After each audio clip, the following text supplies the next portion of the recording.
স্বাগত ৭১-এর খেলা যোগে আপনাদের সাথে আছি আমি ফাহিম রহমান। বাংলাদেশের ব্যাটারদের মনে ভয় ছক্কা হাঁকাতে যে সাহস দরকার সেটাও তাই হারিয়ে ফেলতে হয় টি-20 ক্রিকেটে। টিম ডিরেক্টর খালেদ মাহমুদ সুজনের পাঠশালায় নির্মম এই সত্যগুলোই বললেন ইয়াসির রাব্বি।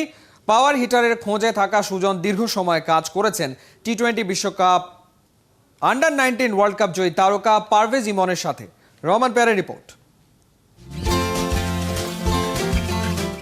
ওপাশে দুই বটবৃক্ষ, এপাশে নয়া স্বপ্ন সারথীরা। ওরা সবাই আজ এক হয়েছে বাংলার ক্রিকেটের দুর্দিনে। আধারের শীত কেটে ফের হেসে উঠবে সূর্য। নয়া team director Khaled Mahmud Sujon tiger ক্রিকেটের আপনজন। ওই তরুণদের মাঝে স্বপ্নের বীজগুলো বুনে দেয় পটু স্বপ্নবাজ সুজন। এবার তিনি টি-20তে সাফল্যের মহৌষধ পাওয়ার হিটারের খোঁজে। যুব বিশ্বকাপ জয়ী পারভেজ ইমনের মাঝে এই গুণটা আছে। গুরু সুজন তাই শিষ্য ইমনের ব্যাটিংয়ে করেছেন পাখির চোখ। বছর জুড়ে মন্থর গতির উইকেটে খেলেন বাংলার ব্যাটাররা। দেশের বাইরে খেলতে গেলেই তাল হারিয়ে ফেলে ওরা। উইকেটের কারণেই তৈরি হয় মানসিক বাধা। পাওয়ার হিটিংও তাই হয়ে যায় গোলক ধাঁধা। উইকেটের সাথে সাথে আমাদের মেন্টাল যে স্পেসটা, ওই মানে উইকেট যখন বাজে বিহেভ করে তখন আসলে আমরাও মেন্টালি ওই স্পেসে থাকি না, মারার জন্য সাহসটা আমাদের আসে না। তা আমি বলবো কিছুটা তো অবশ্যই দায়ী। সাহস না থাকলে আপনি কখনো 6 মারতে পারবেন না।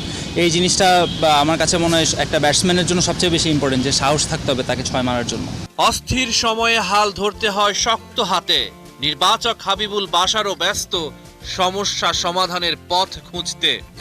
টি-20 দলে কিছু নতুন মুখ হয়তো একটা উপায় হতে পারে। ঘরোয়া ক্রিকেটে বড় শট খেলার খ্যাতি রয়েছে ইয়াসির রাব্বির। তিনিও আছেন বিসিবির রাডারে। প্রতিদিন ক্রিকেট চেঞ্জ হচ্ছে, ক্রিকেট মডার্ন হচ্ছে, তো ওই জিনিসগুলো যদি আমরা এখন না জানি, তো এই কারণে হয়তো আমরা ইংল্যান্ড বলেন, অস্ট্রেলিয়া বলেন, ইন্ডিয়া বলেন, এদের কাছ থেকে একটু পিছিয়ে থাকি। তো অবশ্যই আমার কাছে মনে হয় এই জিনিসগুলো অনেক ইম্পর্টেন্ট, যে ছোটো ছোটো যে জিনিসগুলো যে 19 থেকে 20-এ নিয়ে যায় আমাদেরকে, ওই জিনিসগুলো আমাদের জন্য অনেক ইম্পর্টেন্ট শেখা। যুব বিশ্বকাপ জয়ী আরেক তারকা তৌহিদ হৃদয়ও সুজনের পাঠশালায় পরখ করলেন শর্ট বলে হৃদয়ের দক্ষতা।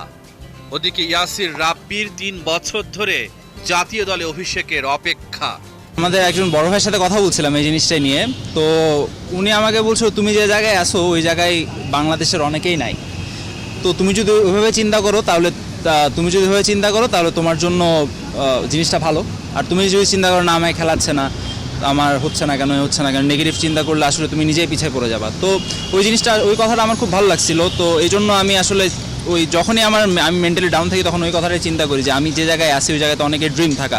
তো হয়তো আমি আরেকটু কষ্ট করলে হয়তো আমি আসলে দরজায় আসি, যে কোনো সময় ঢুকতে পারি। আমি যদি কষ্ট করা ছেড়ে দিই আমি হয়তো ছিটকে যাব। তো এই জিনিসটাই সবসময় মাথায় থাকে। নাজমুল শান্তর সাথে বিসিবি কর্তাদের দীর্ঘ আলোচনা বলে দেয় পাকিস্তানের বিপক্ষে টি-20 সিরিজে শান্ত বেশ ভালোভাবেই আছেন টিম প্ল্যানে। ওডিআই কাপ্তান তামিম ইকবাল প্রস্তুত করছেন নিজেকে। পাকিস্তানের বিপক্ষে টেস্ট সিরিজে দেখা যাবে তাকে। রহমান পেয়ার, ৭১। বিশ্বকাপে বাংলাদেশের বাজে পারফরমেন্সে হতাশ সাবেক অস্ট্রেলিয়ান পেসার শন টেট। ঘরের মাঠে লো টার্নিং উইকেটে খেলাটাই নাকি টাইগারদের জন্য হয়েছে বুমেরাং। সাবেক অজি স্পিড স্টার বলছেন ছোট্ট ফরম্যাটে রিয়াদ সাকিবদের রাতারাতি উন্নতির কোনো রাস্তা নেই, এগুতে হবে পরিকল্পনা মাফিক। দুবাইতে শন টেটের একান্ত সাক্ষাৎকার নিয়েছেন নাহিয়ান বিন জসিম। গতির সঙ্গে আগ্রাসন, ইয়র্কার আর সলিড বাউন্সে ব্যাটসম্যানরা রীতিমতো চোখে সর্ষে ফুল দেখেছে। আছে ঘন্টায় 100 মাইলেরও বেশি বেগে বোলিংয়ের রেকর্ড। তাই তো সাবেক Australian pacer Shaun Tait cricket ইতিহাসে সেরা 3 স্পিড স্টারের একজন। ইঞ্জুরির কালো ছায়ায় ক্যারিয়ার বর্ণিল হয়নি। 5 বছর আগে মাঠের ক্রিকেটকে বিদায় বলা টেইটের এখন পুরোদস্তুর পেশাদার কোচিংয়ে মন। টি-20 বিশ্বকাপে আফগানিস্তানের বোলিং কোচের দায়িত্ব সামলে এবার যোগ দিলেন নতুন অ্যাসাইনমেন্টে। আবুধাবি টি-10 লিগে সামলাবেন বাংলা টাইগার্সের বোলিং ইউনিটকে। টি-10 ফরম্যাটে এটাই আমার প্রথম অ্যাসাইনমেন্ট। বাংলা টাইগার্সে মোহাম্মদ আমির, জেমস ফকনার, উদানা, কায়েসদের মতো বোলার আছে।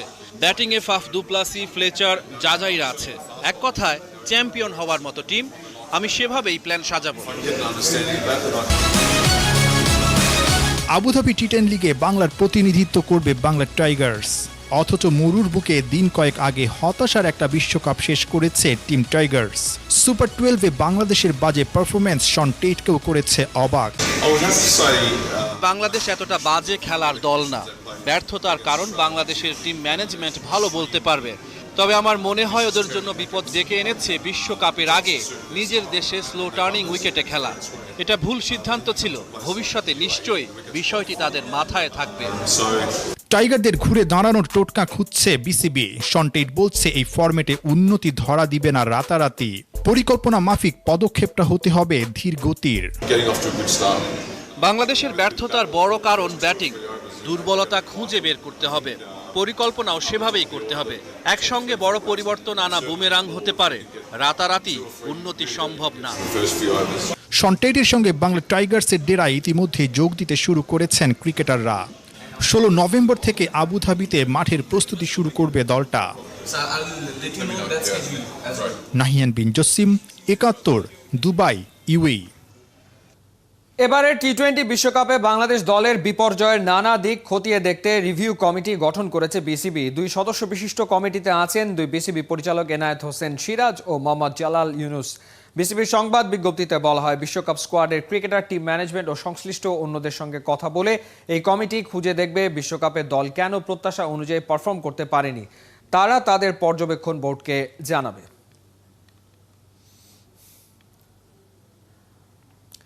বিশ্বমঞ্চে বাংলাদেশ গতির ঝড় তুলতে পারে না। দল বিদেশে গেলেই ফুটে ওঠে পেস বোলার সংকটে ভুগছে টিম টাইগার্স। ঘরোয়া ক্রিকেটেও পেসাররা বল করার যথাযথ সুযোগ পায় না। উইকেট থেকে অনুপ্রেরণা না পাওয়ায় তরুণ পেসাররা আশা হারিয়ে ফেলছে। টি-20 বিশ্বকাপে 149 কিলো গতিতে বল করে তাসকিন আহমেদ জানান দিয়েছেন, ভালো মানের উইকেট পেলে বাংলাদেশের বোলাররাও পারে। অনিক জাবেরের রিপোর্ট। টি-20 বিশ্বকাপে পুরো বাংলাদেশ দল ছিল আধারে বন্দী। সেই আধারের মাঝেও আলো হয়ে ফুটেছেন তাসকিন আহমেদ। বাংলাদেশ দলকে নিয়ে সবাই নেতিবাচক হলেও এক জায়গাতে ইতিবাচক বৃত্তে মিলেছে। তাসকিনের গতি আমিরাতের মাঠেও ঝড় তুলেছে, তাই নাসির হোসেনও তাসকিনের বন্দনায় মেতেছেন। দারুণ রান আপ আর অ্যাকশনের সাথে তাসকিনের আছে আগ্রাসন। একজন আগ্রাসী পেসারের যেসব গুণ থাকা দরকার সেসব গুণই তার আছে। বাংলাদেশের মন্থর উইকেটে ওর সঠিক উন্নতিটা হয়নি। তাসকিন পেস বোলার হয়ে জন্মেছেন, দেশের বাইরে তার বেশি ম্যাচ খেলা প্রয়োজন আছে। নাসেরের কথাতেই স্পষ্ট, বাংলাদেশের উইকেট বিশ্বমানের পেসার তৈরির পথে বড় বাধা। কয়টা পেসার আমরা তৈরি করতে পেরেছি এত বছরে। উইকেট শিকারে মাশরাফি, রুবেল আর মোস্তাফিজ আছে সবার উপরে, কিন্তু তারপর কে? চোখে পড়ার মতো আর কেউ তো আসছে না। বিশ্বমঞ্চে বাংলাদেশও তাই গতির ঝড় তুলতে পারছে না। কত সম্ভাবনাময় বোলারই তো কালের গর্ভে হারিয়ে গেছেন। বছর দুয়েক আগে তাসকিনকেও সেই দলেরই একজন মনে করা হতো। বিশ্বকাপের আসরে টাইগারদের সবচেয়ে বড় প্রাপ্তি তাসকিনের বোলিংটাই। পরিসংখ্যান বলছে 6 ম্যাচ খেলার সুযোগ পেয়ে 6 উইকেট পেয়েছেন এই পেসার। নতুন বল হাতে নিজেকে প্রমাণ করেছেন, অধিনায়কের আস্থারও প্রতিদান দিয়েছেন। বিশ্বকাপে নিজের গতিকে অন্য এক উচ্চতায় নিয়ে গেছেন তাসকিন। তার সর্বোচ্চ গতির রেকর্ড ছিল 148। নিজের রেকর্ড নিজেই ভেঙে বিশ্বকাপে তুলেছেন 149। গতির ঝড় তোলার পাশাপাশি বাউন্স, লাইন, লেন্থও ছিল ঠিকঠাক। বাংলাদেশের ক্রিকেটের নতুন পেসার তৈরি হচ্ছে না। তরুণ পেসারদের পিচ থেকে অনুপ্রেরণা পাওয়া দরকার, সেটা তারা পাচ্ছে না। ঘরোয়া ক্রিকেটেও বল করার যথাযথ সুযোগ হচ্ছে না। দেশের উইকেটে স্পিন ছাড়া পেস ঠিকঠাক ধরছে না। বিশ্বমানের উইকেটে অনুশীলনের সুযোগ না পেলে বিশ্বমানের পেসার আমরা আশা করতে পারি না। অনিক জাবের, 71। টি-20 তারুণ্যের খেলা বহু আগেই সেই ভুল ভেঙে গেছে। এখন অভিজ্ঞরাই আছেন এই ফরম্যাটে চালকের আসনে। স্কটল্যান্ডের বিপক্ষের ম্যাচেও পাকিস্তানের শোয়েব মালিক আর মোহাম্মদ হাফিজ সেই সূত্র শিখিয়েছেন। এবার বাংলাদেশকেও নড়ে চড়ে বসতে হবে। অভিজ্ঞদের সাথে তরুণদেরও ব্যাটে বলে নিতে হবে সেই পাঠ, না হয় করা যাবে না বিশ্বমঞ্চে বাজিমাত। নাজমুল রানার রিপোর্ট।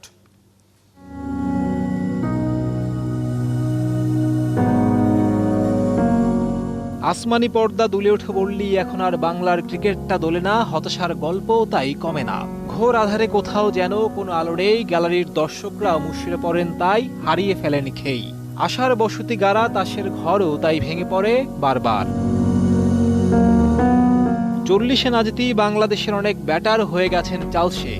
অনেকেই বলছেন সাকিব, মুশফিক আর রিয়াদরা কতটা করবেন। ওরা তো অনেক দিন ধরেই খেলছে টি-20, তো তারুণ্যের খেলা। তরুণরা না হাসলে জমে না মেলা। তবে এই যুক্তিতে পাওয়া যাচ্ছে না পরিত্রাণ। টি-20 এখন অভিজ্ঞদের খেলা। তারুণ্য আর অভিজ্ঞতার মিশেলেই ওঠে জয়গান। বিশ্বাস না হলে দেখে নিতে পারেন হার্ষা ভোগলে। ওর মতে হাফিজার মালিকরাই পাকিস্তানকে রেখেছেন আগলে। স্কটল্যান্ডের বিপক্ষে পাকিস্তানের হারানোর কিছুই ছিল না। তারপরও শোয়েব মালিক আর হাফিজে দেখিয়েছেন কি করে ধরতে হয় হাল, আনতে হয় নতুন সকাল। হাফিজের বয়সটা তো পেরিয়ে গেছে 40-এর ঘর। শোয়েব মালিকও আছেন 40-এর কোটাতেই। কই তবুও তোরা নেতিয়ে পড়েনি, ধার কমেনি মোটেও। সেই তুলনায় মুশফিকের বয়সটা তো অত বেশি নয়। সাকিবও আছেন তারুণ্যের কোটায়। অথচ আমাদের মুশিরা এখন একটুতেই হাঁপিয়ে যায়। কথায় কথায় আয়না দেখায়, অথচ নিজে দেখে না আয়না, ধরে উল্টো বায়না।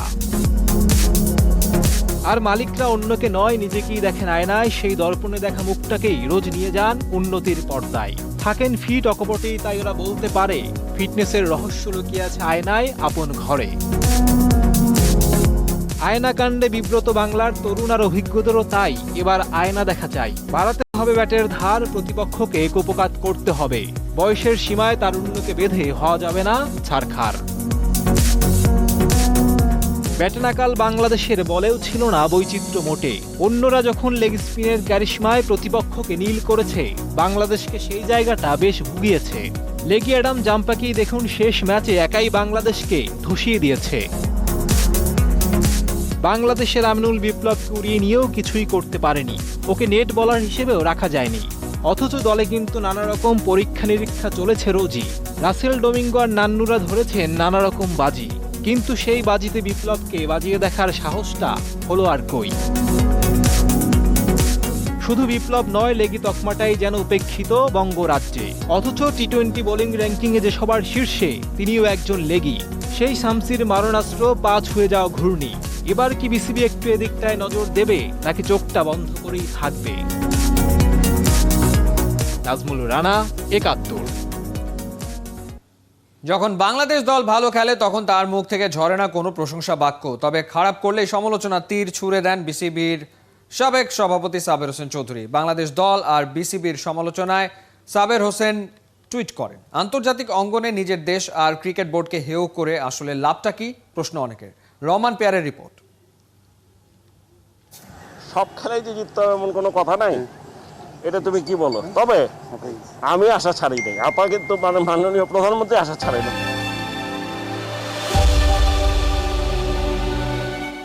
সফল রাষ্ট্রনায়কের ক্রিকেটের প্রতি অমোঘ আবেগ, শত ব্যস্ততার পরও একজন প্রধানমন্ত্রীর সে কি অপেক্ষা কখন মাঠে গড়াবে খেলা। ক্রিকেট বাঙালির রক্তে, আবেগে, উচ্ছ্বাসে মিশে থাকা এক নাম, এক কাতারে যেখানে সমাজের সব স্তরের মানুষ।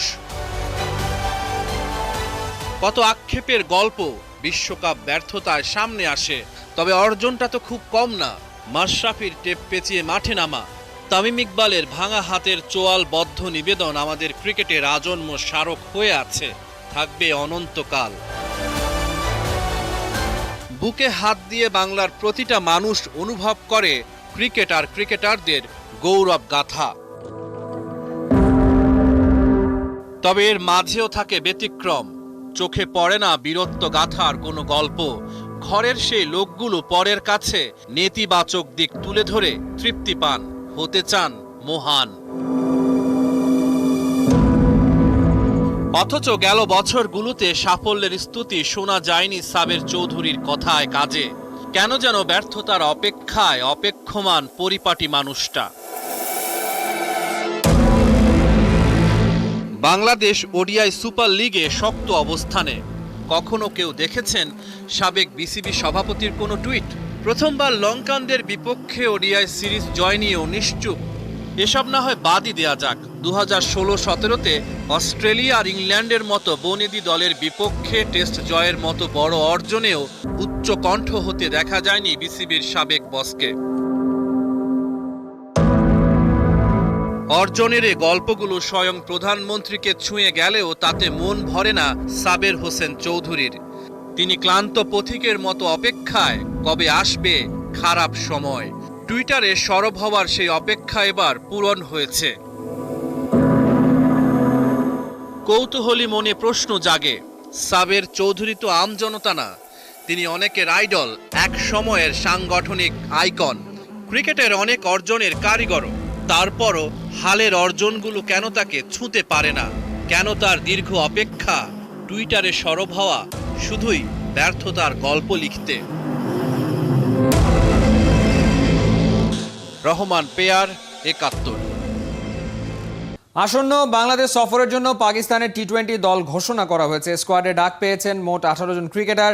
ঘোষিত স্কোয়াডের নেতৃত্বে আছেন বাবর আজম। মোহাম্মদ হাফিজ ছাড়া পাকিস্তানের বিশ্বকাপ স্কোয়াডে থাকা বাকি 14 ক্রিকেটারই আছেন দলে। তরুণদের সুযোগ করে দিতে বাংলাদেশ সফর থেকে সরে দাঁড়িয়েছেন হাফিজ।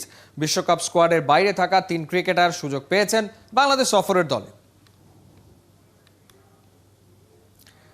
শ্রীলঙ্কায় 4 জাতি টুর্নামেন্টে দারুণ একটা শুরুর অপেক্ষায় বাংলাদেশ। মঙ্গলবার প্রথম ম্যাচে প্রতিপক্ষ আফ্রিকার দেশ সিশেলস, যেখানে জয় দিয়ে আসর শুরুর প্রত্যয় মারিও লেমোসের শিষ্যদের। কলম্বো রেসকোর্স মাঠে বাংলাদেশ সময় বিকাল 4:30টায় শুরু হবে দু দলের লড়াই।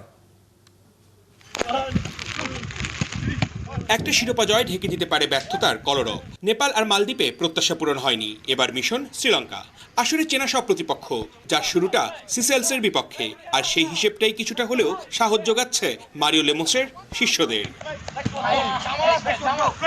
তবে দেশের সংকট মেটেনি বিদেশের মাটিতেও। অনুশীলনটা করা যায়নি ঠিকঠাক, বোঝা যায়নি কন্ডিশন। ম্যাচ ভেন্যুর পরিবর্তে জামাল তোপুরা অনুশীলন করেছে আর্টিফিশিয়াল টার্ফে। তবুও আছে মনের জোর, আত্মবিশ্বাসেই ওরা রেখেছে প্রতিপক্ষের দিকে সতর্ক নজর। আমরা 3 দিন প্র্যাকটিস করতে পেরেছি ফার্স্ট খেলার আগে, তো আমার কাছে মনে হয় এটা অনেক পজিটিভ ব্যাপার। আর আমরা কিন্তু সিসেল সাথে আমরা ম্যাচ খেলি না হেড টু হেড, বাট ওরা কিন্তু আমাদের সাথে আমাদের বঙ্গবন্ধু গোল্ড কাপ খেলতে এসেছিল, তো আশা করি সেই টিমটাই কিন্তু ওরা এখানে আসছে। জেমিরেকে সরিয়ে অস্কার ব্রুজন, এবার বিদেশি কোচ মারিও লেমোসের হাতে দল। একের পর এক হাত বদল। অস্থিরতার মধ্যেই স্বস্তি দিয়েছে বৃষ্টি। কলম্বোর আকাশের কান্নাতেই একটা দিন অনুশীলনের সুযোগ হয়েছে সৃষ্টি। যেহেতু আমরা একসঙ্গে অনুশীলনের খুব সময় পাইনি, সেহেতু অনুশীলনের জন্য অতিরিক্ত একটা দিন পাওয়া ইতিবাচক। অতিরিক্ত পাওয়ার সময়ে আমরা সেট পিস ডিফেন্স নিয়ে কাজ করেছি, যেটা আমাদের জন্য ভালো হয়েছে। তবে দুশ্চিন্তা আছে। সাফে যারা ছিল তুরুপের তাস, লঙ্কায় তাদের অনেকেই দলে নেই। তবুও ভয় কাটিয়ে আসবে জয়। জামাল তোপুরা মাঠে নামছে নিয়ে সেই প্রত্যয়। ক্রিকেটে বিশ্বকাপ জয়ী দেশ শ্রীলঙ্কা ফুটবলে সেভাবে এগোতে পারেনি, তাই বলে এই 4 জাতি ফুটবল টুর্নামেন্টকে নিয়ে আয়োজনের কমতি নেই। আর এই টুর্নামেন্ট থেকেই এগিয়ে যেতে চায় বাংলাদেশ, মুছে ফেলতে চায় ব্যর্থতার সব গ্লানি। তার জন্য প্রথম ম্যাচেই মারতে হবে টেক্কা। অর্ণব বাপি, ৭১, কলম্বো, শ্রীলঙ্কা। এই ছিল এই মুহূর্তের খেলাযোগে সরাসরি সংবাদ অনুষ্ঠান। দেখতে থাকুন ৭১-এর ফেসবুক পেজ এবং সাবস্ক্রাইব করুন ৭১-এর ইউটিউব চ্যানেল। প্রতি মুহূর্তে আমরা জানাচ্ছি করোনার সবশেষ ভয় নয়, সচেতনতাই জয়।